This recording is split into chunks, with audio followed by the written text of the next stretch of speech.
Hello everyone, welcome to the channel. I'm Cindy Daychuck with Queen Bee Creations, and this is the piece that we're going to work on next. Now, I've sold a number of pieces from the front store, so when I move those out, I'm going to have some space for this guy. And what I'm thinking is, I've got a couple of commission pieces that are coming up next, and they're going to be single colors, nice simple paint jobs.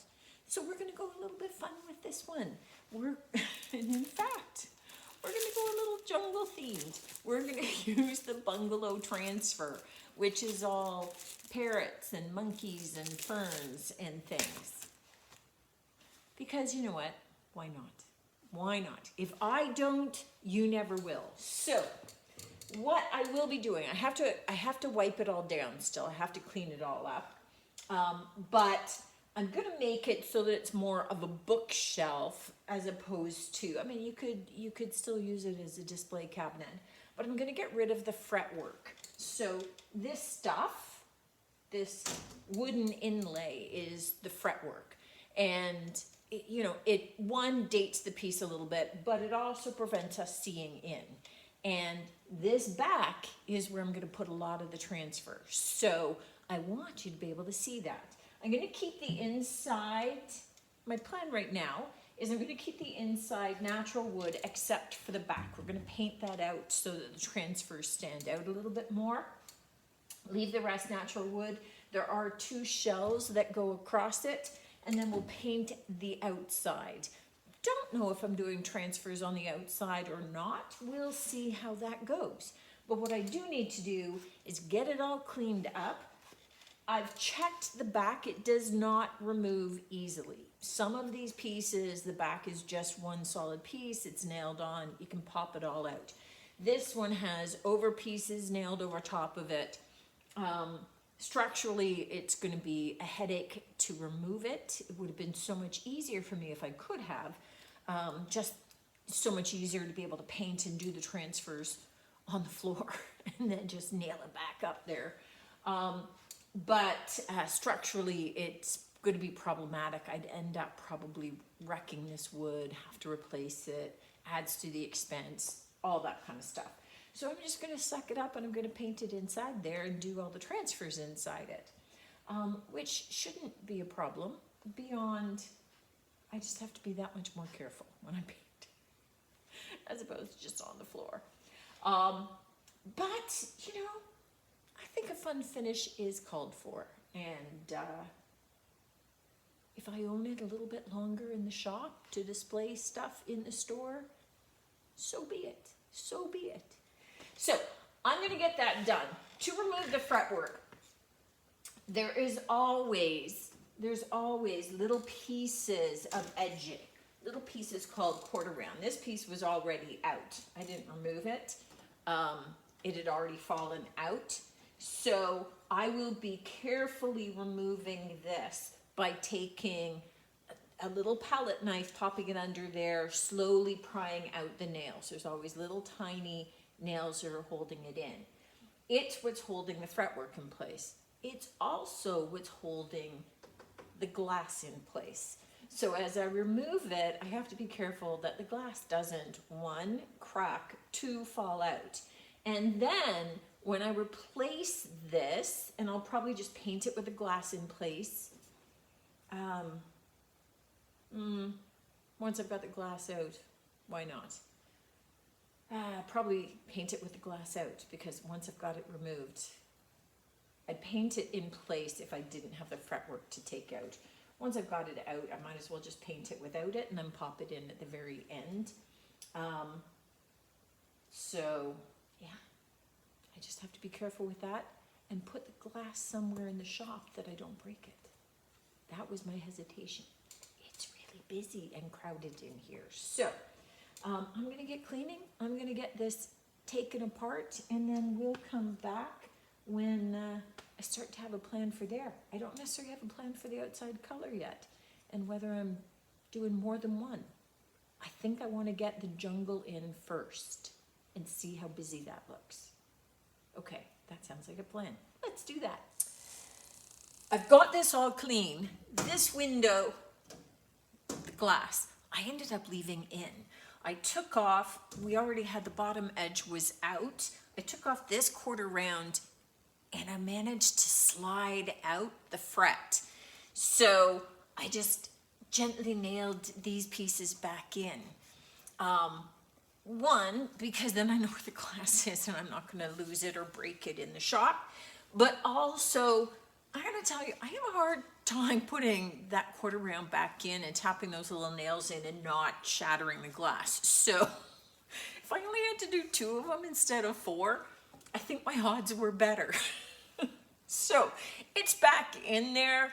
The fret's gone. That's a big worry over. What I have done is I have taped off this little back panel. Now, it is not smooth wood. It's rough. It's low quality. I expect if anything's gonna bleed through my paint, it's going to be that. So I am gonna be using a primer, a stain blocker primer to be able to do this. You could use DIY stain blocker. You can use, I'm using a Zinsser bin primer because I have it in the shop. So it's already open. I just use whatever I have open. And I'm gonna get at least 1 coat on. I'll do 1 coat, see if anything's bleeding through, do a second coat if I need to. The other thing is, I don't know what color I'm doing this. So if I go light, then the white-based primer will also help with that. So kind of a double whammy. But it is just as simple as getting that paint on, seeing if it's going to block some of that stain. It'll also help start to smooth out some of that background, since that's what I want to apply my transfer to. So I'm going to be lightening and brightening the back with this, but mostly I'm going to be trying to just block some of the stains if it decides to do that. This is the cabinet so far. We have 2 coats of the Zinsser bin primer. Usually it only takes 1, but the first coat, as it was going on, I could see it already turning kind of a caramel color, which means we're getting bleed through. I let it dry, put a second coat on, and then waited to see. It looks fine now. So we're okay to go ahead to start putting our paint on. And that's what you have to do, is you have to pay attention to what is it telling me? You know, what's the paint doing? Just because people say, one coat of the primer, it's got a stain block is fine. You know what? If it's getting discolored, try a second coat just to make sure. Otherwise, you're going to be putting your paint on and it's going to discolor, and you're going to be starting over, putting a primer over top of that, and go with what the piece is saying. So what we're going to do now is I have Old 57 by DIY.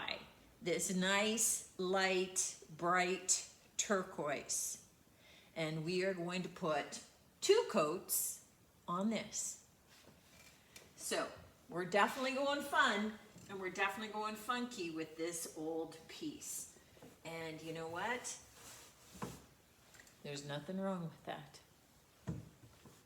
I've got 2 coats on this, and I lightly sanded it. So I took some 320 and I just did a quick wipe just to smooth it out, right? Take away some of the little bumps that are typically there, little microscopic pieces from any paint.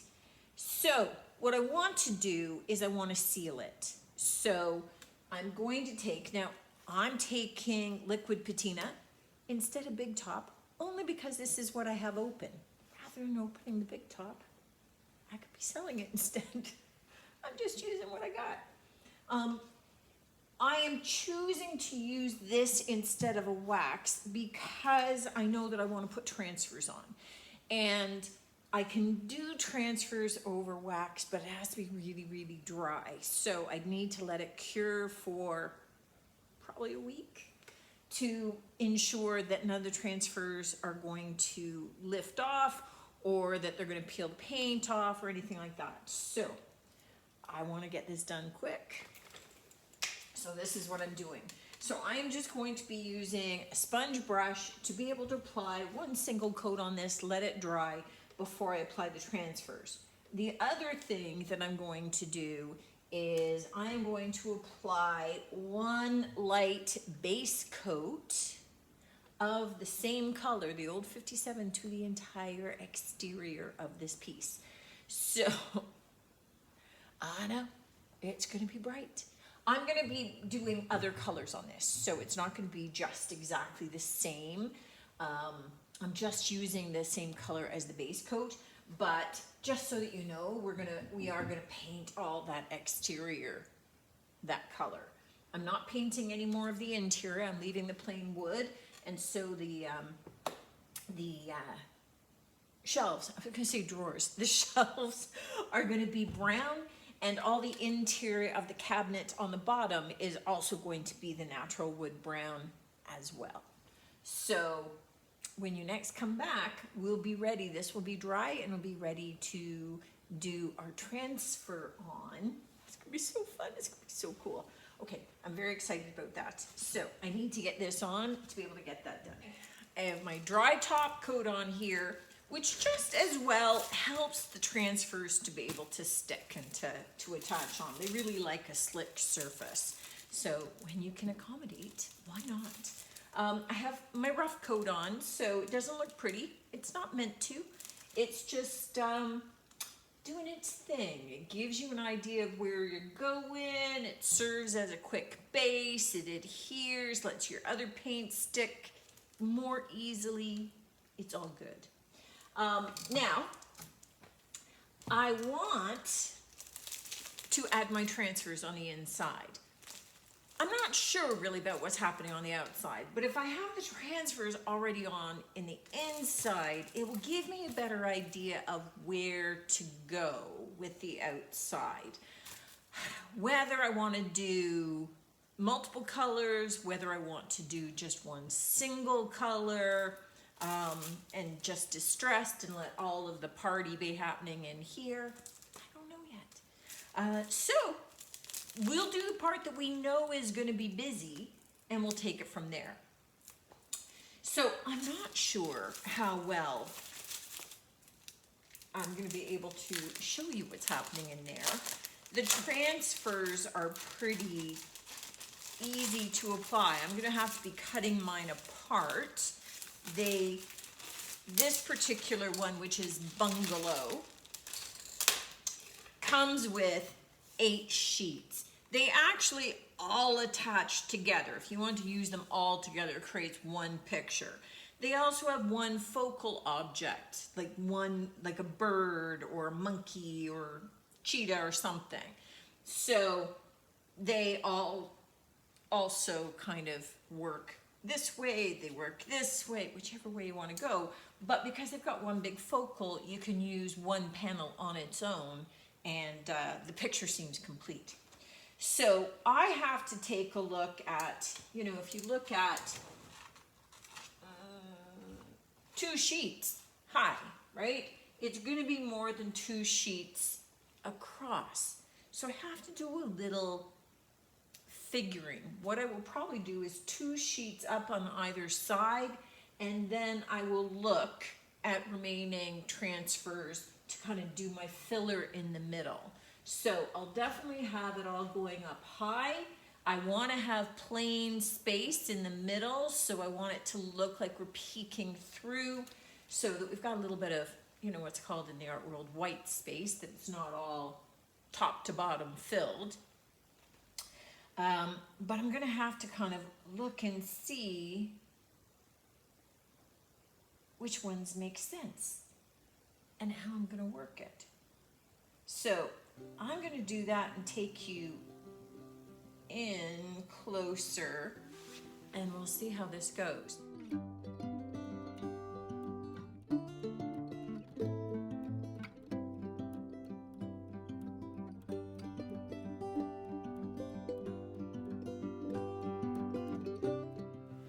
When you go to add the next piece, you don't have to worry. Let's take the backing paper off. You don't have to worry about cutting off the excess so it lines up. you simply take this and kind of overlap your edges, just making sure that they line up where they need to, and then you're good to go. Okay, I have all the transfer in. The last step for the transfer is for me to top coat it, so seal it all up. So I will take care of that, but we need to carry on with color here. Now, I wasn't sure what I was going to do. I debated just adding this color over the whole thing. This is an all-in-one, and then I'd be done. That would be the safe choice. It would look lovely. So again, once you fill in the cabinet, you know, you've got just a little bit of funkiness going on inside. And certainly from a resale perspective, that's probably the smarter choice. It's not my choice. Because I just wanted to play, and I want to play with some of the pigment powders from DIY, and so we're going to do that. Worst case scenario is that I really hate what I do and I paint over it. Always an option. So the first job that we have is to get a layer of our main color, which is the DIY Old 57. So I need to get more of that on so that I have paint that I can blend into. The base coat just isn't enough to do that. And so this coat, you want to be fairly generous with it. You're not glopping it on, but you're not, you know, dragging it out and making it super thin. I want to have enough of it on there that when I start adding other paint and I add more water, I'm not going to lose all my color. And it doesn't mean I won't be adding more of this in. It just means I need more of a base. All right. The second color I'm going to be using is Mermaid Tail by DIY. So you can see that it's a much darker turquoise. It's kind of in the same color family, but we're going to be taking this one definitely up the sides and these edges, and then bringing it in a little bit. So right now, I'm not worried about blending. I just want to get the start of that paint on there, and then we'll start worrying about the blending of our paint. So I'm going to take this up edges,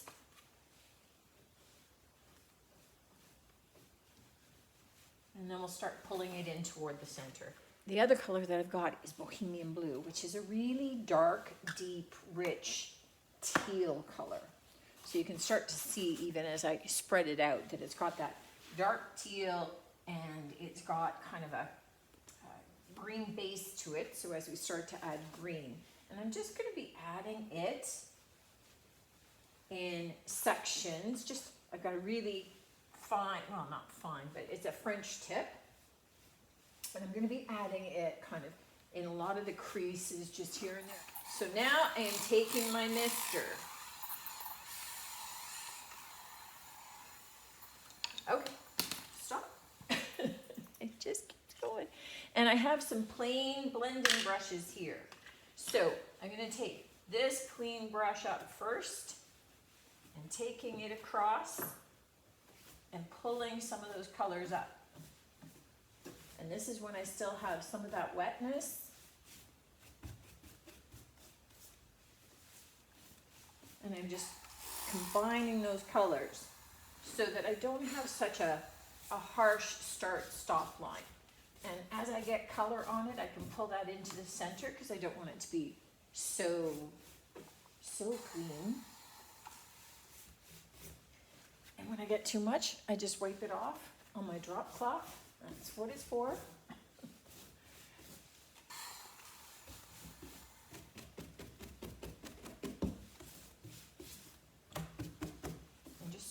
feathering it in.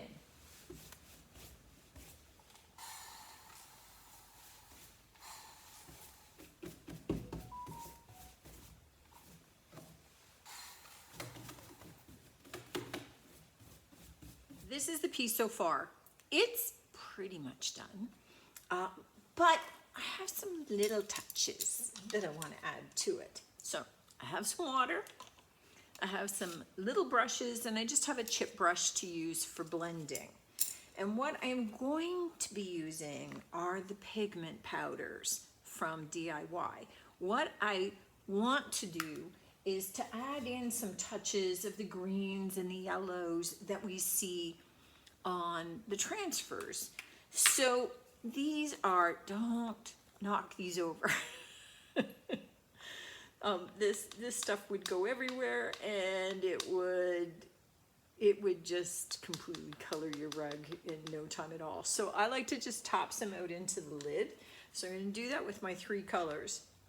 And my piece is unsealed. I could apply these by adding them to some wax, but this is kind of the perfect stage to do because I just need to wet my brush, and I have a cloth down here so that I don't get it too wet. But what I'm going to do is just kind of add some of this color along some of my edging. Now, that looks pretty harsh, right? Pretty graphic, but I'm going to be wetting it out, so no worries. Just adding a little bit of the yellow. And then I'm taking my chip brush and I'm dipping it just lightly into the water, brushing it off. And then I'm going to kind of start to even out some of those colors.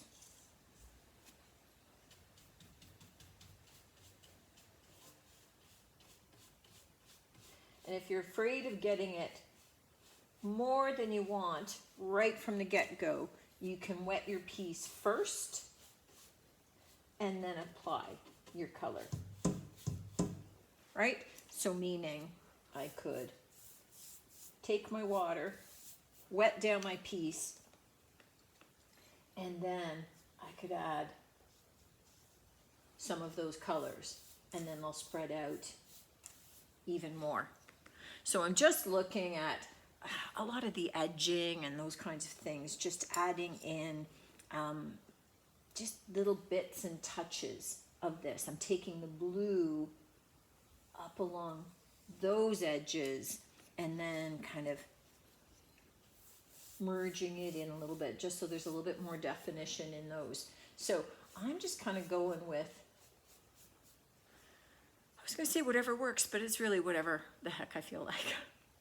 So I'm going to do this to the whole piece and then let it all dry. In the finishing stages of this cabinet. So what I want to do now that my paint is all dried is I want to take some 320 grit sandpaper and I just want to lightly sand the piece. Now, I'm going to do some light distressing, mostly around my edges. So I'm going to sand a little heavier there. But over the main flat pieces, I just want to run my sandpaper over it just once. That just kind of knocks off any of the rough patches, smooths it all out and prepares it for my wax. Once I've got the whole piece sanded, I will take a dry lint-free cloth and wipe off all of the dust before I get ready for waxing. So I'll come back for the waxing because this is really noisy, and we're just gonna sand. It's messy but necessary. This is one of my favorite parts, when we add the wax or the top coat to a piece that is painted with DIY paint, because the DIY paint dries lighter than it really is. So this is where you get to see a lot of the colors pop. So I'm using DIY clear. I'm just using a chip brush and I'm just applying it to the piece. And look at the difference. Look at those colors. So it might have looked like we didn't add much color, that it didn't, it wasn't as bold or as wild as I said it might be. But look at those colors pop back. See the difference? You have to pay attention when you're adding the paint, because if you're going for a really bold piece and then you see the piece dried, you might start adding more and more color to it without realizing there's already a heck of a lot of color on that piece already. So with the wax, you just want to spread it out, and then I will take a clean, dry lint-free rag and I will wipe it all down. And then I'm going to let it sit overnight so that it has a chance to dry before I then buff it. All right, so don't buff it when the wax is still wet. It's just not gonna do its thing then. Let it dry overnight before you buff. And oh my goodness, just some of these colors with the green added and the yellow added, and it's kind of blended with some of that mermaid tail and the old 57. I'm loving this. And we just did a little bit of distressing, nothing major, but just to kind of smooth it out, highlight a little bit of the details, bring back a little bit of that natural wood on the outside, because we left the natural wood on the inside. Well, I had a bit of a workout buffing it, but our piece is finished now. We've got some very basic, simple hardware on it so that we could keep it consistent on the lower and the upper. I have to say that little bit of adding those pigment powders, and I don't think I told you which colors I used. I used the green, the Plant Lady. I used Pool Party. Is that what it's called? Pool Party. And the yellow that I used, because there's two, this one's the bright side. The other one's a bit more of a goldenrod color. And for me, that made it, right? I'll take some close-up pics so that you can see the color, but it just added to it, and it brought it from seaside to a little bit more jungle, right? You needed that green. For me, you needed that green. You do you. But I've got the shelves in. I oiled all of these down, so I tend to, where I'm leaving the natural wood, whether it's been sealed or not, I tend to clean it all with beeswax. So it looks good. It's all kind of spanky clean.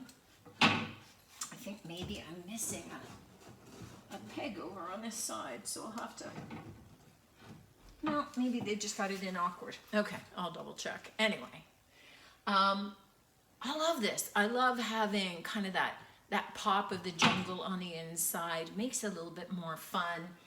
It's still, okay, I was going to say it's still kind of sedate on the outside. Maybe not. I mean, we left it uniform. I didn't do any of the transfers on the outside, and you certainly could. You could have in the bottom panels, you could have put, and I debated doing like one of the parrots and some of the greenery on the bottoms, and that would have been lovely.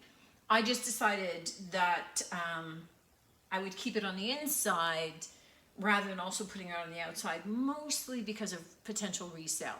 In my area, having something this kind of bright is already a tough sell. Having something this kind of colorful and funky on the inside makes it a little bit tougher. Having that also on the outside, I would own this for quite a while. So sometimes you do stuff because it just soothes your soul. And I needed to do something with color. My next project, which is just waiting in the wings for a client, is white. I do a lot of white and gray for customers and clients on their custom pieces. The piano was the first piece that I did that it was like, oh my gosh, this is like beyond color. This is add chipping and add this. And so that was the first custom piece that I ever did where they wanted even wilder than I may have been intending to go. But I love how this turned out. And I love the pigment powders. They really added something to it. So I don't know if you've tried these or not. If not, give them a go. See what you think. As always, available on Queen Bee Creations Home. I'm loving this now. It better go to a good home. That's all I can say. Thanks for tuning in, guys. Thanks for spending your time with me. Hope that you picked up some ideas along the way. Funky and wild doesn't always have to be totally funky and wild. And maybe color in your home doesn't have to be totally crazy, and you could add some color. Looking forward to seeing you on the next one. Until then, guys, take care.